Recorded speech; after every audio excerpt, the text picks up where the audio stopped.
मुखिया जी, जमींदार ने मेरी जमीन बेईमानी से हड़प ली है। कुछ समय पहले मैंने बीज खरीदने के लिए उससे कर्ज लिया था, जो मैं समय पर चुका नहीं पाया। इसी दौरान उसने मुझसे अंगूठा लगवा लिया और अब कह रहा है कि वह खेत उसका है। मोहनलाल, इस मामले में मैं तुम्हारी कोई मदद नहीं कर सकता, बल्कि मैं ही क्यों, गांव का कोई भी व्यक्ति तुम्हारी मदद नहीं करेगा। जमींदार बहुत दबंग है, सब लोग उससे बहुत डरते हैं। मैं चुप नहीं बैठूंगा। उसने मेरा खेत छीना है।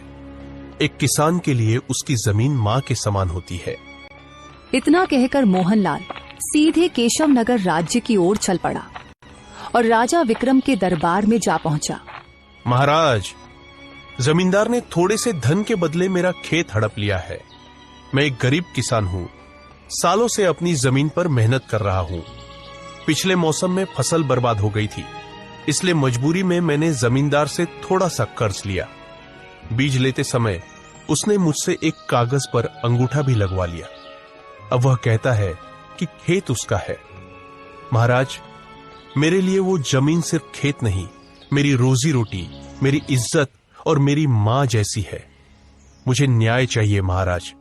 अगर रामपुर गांव के जमींदार ने तुम्हारे साथ वास्तव में ऐसा किया है तो तुम्हें जरूर न्याय मिलेगा। इतना कहकर राजा विक्रम ने एक सिपाही की ओर इशारा करते हुए कहा, इस किसान के साथ तुरंत रामपुर गांव जाओ और जमींदार को मेरे दरबार में हाजिर होने का आदेश दो। अगर वह मना करे तो उसे जबरदस्ती गिरफ्तार करके लाया जाए। कुछ ही देर में जमींदार अपने साथी बलराम के साथ महल में हाजिर हो गया। क्यों, तुमने कुछ धन के लिए मोहनलाल का पूरा खेत अपने नाम कर लिया? महाराज, यह तो सरासर झूठ बोल रहा है। सच तो यह है कि कुछ अरसा पहले मोहनलाल ने खुद अपना खेत मुझे बेचा था। मैंने उसे बहुत सारा धन दिया था महाराज। उसने वादा किया था कि कुछ महीनों बाद वह खेत खाली कर देगा। जब मैं उसे उसका वादा याद दिलाने गया तो मोहनलाल खेत देने से ही मुकर गया। हाँ महाराज, जमींदार साहब सही कह रहे हैं, मैं भी उनके साथ ही था। यह सुनकर मोहनलाल क्रोधित हो गया। ये दोनों झूठ बोल रहे हैं महाराज, सरासर झूठ बोल रहे हैं।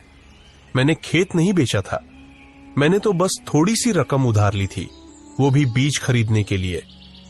मैं अपना खेत क्यों बेचूंगा महाराज? कौन सच्चा है और कौन झूठा, इसका न्याय सिर्फ एक ही शर्त पर हो सकता है। कैसी शर्त महाराज? तुम गांव के 2 गवाह लेकर आओ जो जमींदार और बलराम के खिलाफ तुम्हारे पक्ष में गवाही दे सकें। अगर वे गवाही देंगे तो तुम सच्चे साबित हो जाओगे और तुम्हारी जमीन तुम्हें वापस कर दी जाएगी। और जमींदार, तुम भी ऐसे ही 2 गवाह लेकर आओ जिन्होंने मोहनलाल को खेत बेचते हुए देखा हो। जमींदार और बलराम वहां से चले गए। मोहनलाल भी गांव लौट आया और गांव के लोगों से मदद मांगने लगा, लेकिन जमींदार के डर से कोई भी मोहनलाल की मदद करने को तैयार नहीं हुआ। अगले दिन मोहनलाल उदास होकर राजा विक्रम के दरबार में खड़ा हुआ। महाराज, जमींदार का गांव में बहुत दबदबा है, इसलिए कोई भी मेरी सहायता नहीं कर रहा, न ही कोई मेरे पक्ष में गवाही देने को तैयार है।